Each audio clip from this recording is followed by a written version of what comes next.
A wild, months-long political spectacle in Texas came crashing to an end Saturday when Ken Paxton, the state's embattled attorney general, was acquitted by the state Senate over the weekend on 16 impeachment articles alleging corruption and bribery. An 8-day trial conducted in the state Senate. Paxton had been accused by the Texas House of breaking numerous state laws to help a donor, and it sure seemed like the Texas GOP was ready to wash its hands of the Republican attorney general. 60 of the 85 Republicans in the state House of Representatives voted to impeach Paxton, but it ended up being a totally different story in the Senate, where in a surprise twist, just 2 of that body's 19 Republicans voted to convict on any of the impeachment articles. A lot of talk about a pressure campaign, with Paxton and his supporters being publicly open about seeking political retribution for those who crossed him. But what fascinates and baffles me, to be quite honest, about this whole episode is the idea that now political analysts are saying that Ken Paxton somehow has gained political clout. That despite the fact that the majority of Republicans in the House determined that they believed he had accepted bribes from a top donor, including securing a job for his mistress with the donor's company. He returned the favor by using the powers of his office to help the donor get out of legal trouble. And they said even retaliated against his own employees for blowing the whistle. Apparently, all of that has now helped his political fortunes, according to the politicos. The big winner on Saturday was Ken Paxton. Now, politically, Paxton may be in a stronger position. Does he come out? Does he make a national run? Now he's back in office, and I think stronger than ever. Stronger than ever?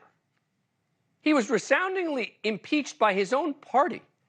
He's under investigation by the FBI, still facing a criminal indictment in state court on charges of security fraud. And somehow he's now a political titan, to the point where some analysts are talking about him possibly running for governor now. Is this where we are now in our politics? It's kind of hard to fathom. But it really does seem like the more you can portray yourself as a political victim, the more it helps you. By the way, on the left, remember, it happened with the Tennessee 3, who got booted from the state house and turned that into political gold. And on the right, we've seen it with former President Trump, who embraces all criminal charges against him, and today took credit for the impeachment trial, writing in a social media post, quote, "Yes, it's true that my intervention through Truth Social saved Texas Attorney General Ken Paxton from going down at the hands of Democrats and some Republicans. It was my honor to have helped correct this injustice."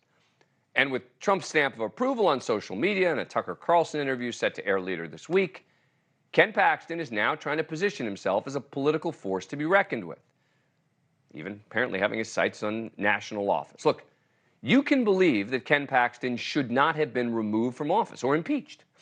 You can think his conduct wasn't bad enough to reach that level. But it's entirely different to reward Paxton for his bad behavior. And yet, in today's political landscape, seems like it's exactly what's going to happen.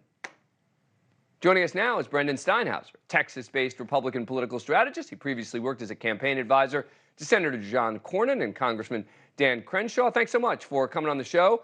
Appreciate it. Is this really going to help Paxton politically?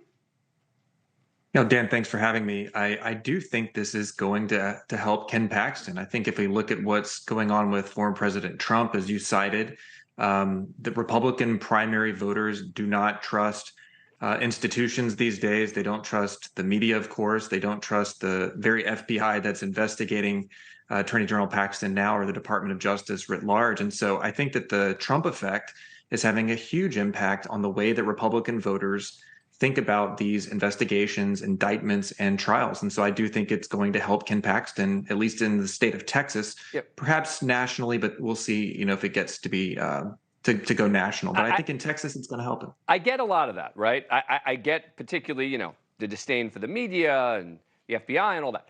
But this is Republicans who impeached him, right? I mean, it was the Republican state House that brought forward the impeachment articles. And yes, joined by Democrats, but a vast majority of the Republicans there were part of this. Is that just ignored and people just say, oh, yeah, he fought the man and then he won? Well, what's interesting about this case is that the Texas Senate, I think, is more connected to the grassroots of the party, to the voters that participate in the primary elections, than the Texas House members. Many of those Texas House members who voted to impeach Ken Paxton, their voting records are conservative by all accounts, but they are a little bit less connected to the grassroots activists in the Senate. The senators are. Thank you for watching. Go to newsnationnow.com to find NewsNation on your cable provider. And don't forget to click the red subscribe button below to get more of NewsNation's fact-driven, unbiased coverage.